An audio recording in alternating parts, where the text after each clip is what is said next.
ತಪ್ಪು ಮಾಡ್ತಾರೆ, ಸ್ವಲ್ಪ ಕಟುವಾಗಿ ಹೇಳಿದ್ರೆ ಸರಿಯಾಗಿ ಮಾಡ್ತಾರೆ. 80% ಆ ಥರದವ್ರು ಇದ್ರೆ ಇನ್ನೊಂದು 20% ಎಲ್ಲದಕ್ಕೂ ಮೀರಿದವರು ಕೂಡ ಇರ್ತಾರೆ. ಇರ್ಲಿ, ಅದು 5 ಬೆರಳು ಹೇಗೆ ಸಮ ಇರೋದಿಲ್ಲ ಹಾಗೆ ಎಲ್ಲಾ ತರದ ಜನನು ಕೂಡ ಇರ್ತಾರೆ. ಒಟ್ಟಾರೆ ಪ್ರಗತಿ ಆಗಿದೆ. ಬಟ್ ಈಗ ಇದನ್ನ ನಾನು ಹೇಳೋದು ಇಷ್ಟೇ, ಅದು ಬ್ಯಾಂಗ್ಳೂರ್ನಲ್ಲಿ ಇಲ್ಲೇ ಅವಧಿ ಮೀರಿದಂತ ಪ್ರಕರಣಗಳು 10,000 ಇದ್ದಾವೆ. ಸೊ ಸ್ಪೆಷಲ್ ಎಸಿಗಳು ಮಾಡ್ತಾ ಇದ್ದಾರೆ. ಅವರು ಬಹುತೇಕ ಎಲ್ಲ ಮಾರ್ಚ್ ಎಂಡಿಗೆ ಇವುಗಳನ್ನ ಡಿಸ್ಪೋಸ್ ಮಾಡ್ತೀವಿ ಅಂತ ಜನವರಿಯಲ್ಲಿ ನಾವು ಮೀಟಿಂಗ್ ಮಾಡಿದಾಗ ಮಾತನ್ನ ಕೊಟ್ಟಿದ್ದಾರೆ. ಅವ್ರ ಮಾತು ಪ್ರಕಾರನೇ ಅವರು ಹೆಚ್ಚು ಕಡಿಮೆ ಕೆಲಸ ಆಗ್ತಾ ಇದೆ. ಅಟ್ಲೀಸ್ಟ್ 80% ಅವ್ರು ಏನು ಹೇಳಿದ್ದಾರೆ ಅದ್ರ ಪ್ರಕಾರ ಕೆಲಸ ಆಗ್ತಾ ಇದೆ. ಸೊ ಏನೇ ಮಾಡಿ ಇದನ್ನ ಮಾರ್ಚ್ ಎಂಡಿಗೆ ನಾವು ಒಂದು ಕಂಟ್ರೋಲ್ಗೆ ತರಲೇಬೇಕು.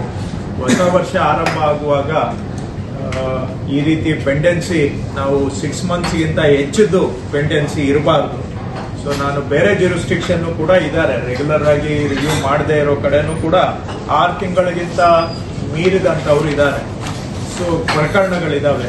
ಅವ್ರಿಗೆಲ್ಲ ನಾನು ಮನವಿ ಮಾಡೋದು, ನೀವು ಅಟ್ ಎನಿ ಕಾಸ್ಟ್ ಮಾರ್ಚ್ ಎಂಡಿಗೆ ಮೋರ್ ದೆನ್ 6 ಮಂತ್ಸ್ ಯಾವುದು ಇರಬಾರ್ದು.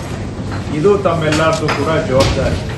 ನಾನು ಒಂದು 2-3 ತಿಂಗಳಿಂದ ಎಸಿಗಳದ್ದು ರಿವ್ಯೂ ಮಾಡಲಿಲ್ಲ. ಯಾಕೆ ಅಂದ್ರೆ ಏನು ರಿವ್ಯೂ ಮಾಡಿದ್ರು ಕೂಡ ಬರೀ ಬ್ಯಾಂಗ್ಳೂರ್ದು ನಂಬರ್ಸ್ ಕಾಣ್ತಿತ್ತು. ಬೆಂಗಳೂರು ನಂಬರ್ಸ್ ಕಾಣುವಾಗ ರೆಸ್ಟ್ ಆಫ್ ದ ಸ್ಟೇಟ್ದು ನಾವು ಮಾತಾಡ್ಲಿಕ್ಕೆ ಸ್ವಲ್ಪ ಅವಕಾಶ ಆಗ್ತಿರ್ಲಿಲ್ಲ.